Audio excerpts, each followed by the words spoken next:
Backdrop is as follows. There's a few things happening on the floor, which is a possibility of some protests in the 10 o'clock hour when Hillary comes up. Some of the Sanders folks, which have toned down some of the discontent after day one, there could be some protests. Some of the folks that we both know are actively working to see if there can be some détente for tonight. I don't think it'll be a big deal, but it could nonetheless be a distraction. But one of the other things that you totally get from today is look at the lineups from not just Wednesday night, but Tuesday and even Monday. You had from the 8 o'clock through the 11 o'clock hour, a lot of named politicians that were up there. I mean, look at last night as an example. Tonight's going to be a departure from that. There's a few names here, but nonetheless, this is clearly Hillary's night.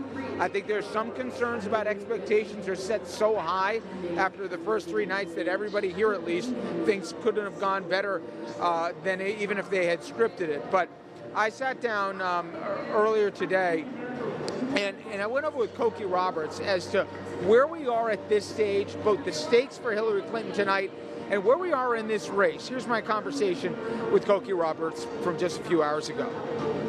Cokie, thanks for some time. I know Democrats are very happy how the first 3 days have went, especially how the first day kind of could have gone. That said, bar's been set pretty high for Hillary tonight.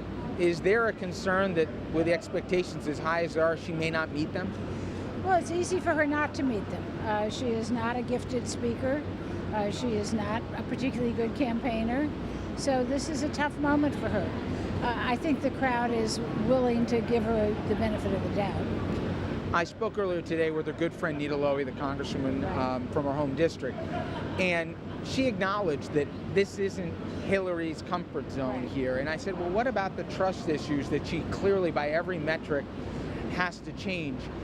There seems to be a division. Maybe she should go after Trump like we heard last night, speaker after speaker, or lay out her vision. Where do you think she'll go? I think she'll probably do both. I think that I would be in the school that she should forget the Trump part because ironically, after all these years and years and years in the public spotlight, people still don't know her. And so I think tonight is really about her. Part of me says, if she's transparent and acknowledges that, hey, I'm not a natural politician, I know some of you don't trust me, I think that there'd be an audience for that. But I'm not sure she'll go there. I think that there definitely is an audience for that, and she's done some of that in her campaigning of late. It will be interesting to see how she handles it tonight. I don't think anyone can, but I'll see if maybe you can break the code. Can you explain if after what happened yesterday morning in the Trump press conference, how a huge throng of people would endure sweltering heat in Scranton, Pennsylvania for a speech like nothing ever happened? Can anybody explain what's going on right now? Because it doesn't seem to matter what's said on a day-to-day basis. Well, as Trump himself has said, if he murdered people on Fifth Avenue, people would still vote for him. Look, he's speaking to angry, disaffected people who feel like the country is not working for them. And he says he will work for them. It's very appealing to have somebody say that. And that's what people are holding on to. They don't much care what else he says. From folks that you've spoken to within the upper levels of the party, are Democrats confident, hey, we've got the ground game, we've got the organization, we've got still a party structure here, we're going to be okay in November as long as the metrics hold the way they are, because he's got to get angry white voters here and there's not enough of them to win an election? Or do they look at the polls and the most recent ones and they're as dumbfounded as anyone, and do they think this thing's a toss-up going into the last 100 days? They sure as heck better think it's a toss-up, otherwise they could be in deep, deep trouble. Donald Trump can very easily win this election. If it were held today, he would win this election. And I think that the Democrats better make sure their ground game is good if their goal is to win. Thank you so much. I appreciate it. And guys, we got a lot of politics to talk about, but behind me, Carole King, you guys may remember about a month ago she came to the studio, couldn't have been nicer, and she's on the stage right now. You've got her friend. Let's take a listen. All you got to do is call, and I'll be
You got a friend.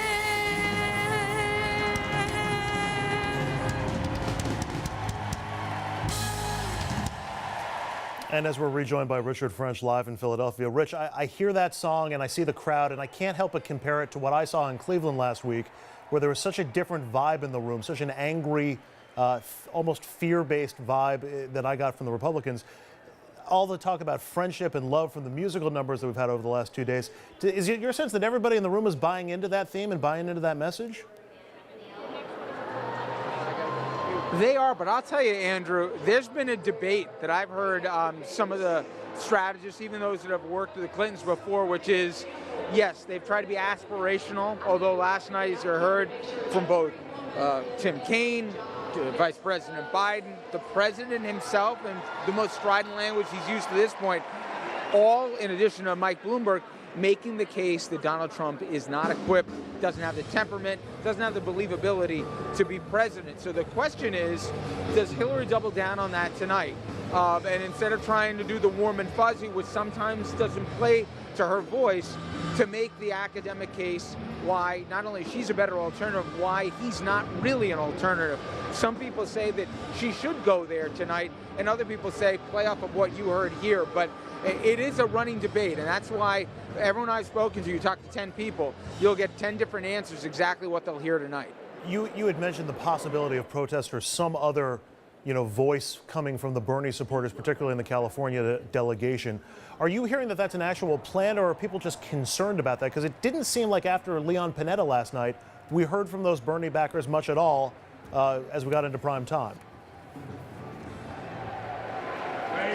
This much I know. A bunch of the Sanders folks are wearing the Sanders T-shirts.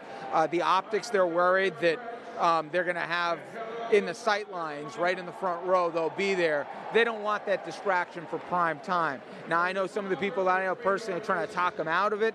Whether they're successful or not, who knows? But they're not concerned that it'll be shouting down Secretary Clinton, but they are concerned that it's an unnecessary distraction on a night where she really needs to close the deal. I'm going to get into this with the panel in our next segment, Rich, but Barack Obama, by a lot of people's estimations, blew the doors off the building last night with his address. How much is his speech still reverberating among the delegates and the attendees that you talked to today? A lot. And the question is tonight, coming back to what she'll say or not, Barack Obama is over 50%, which nowadays, to have an approval rating over there is an oxymoron. With so many people underwater, including Secretary Clinton and obviously Donald Trump in terms of favorability ratings, in terms of believability, likability, all those characteristics. She has a decision. Does she make a pitch in effect that you elect me, you'll have a third Obama term? Does that also ignore the fact that a lot of people are both afraid, there's discontent in this country, they're worried about the direction we're taking on a host of issues, including the economy right now? So how you parry between, I welcome the warm embrace of the president here, I'm going to try and carry forth the legacy, but on the other end, I also feel European America, and we're going to go in a different direction as well.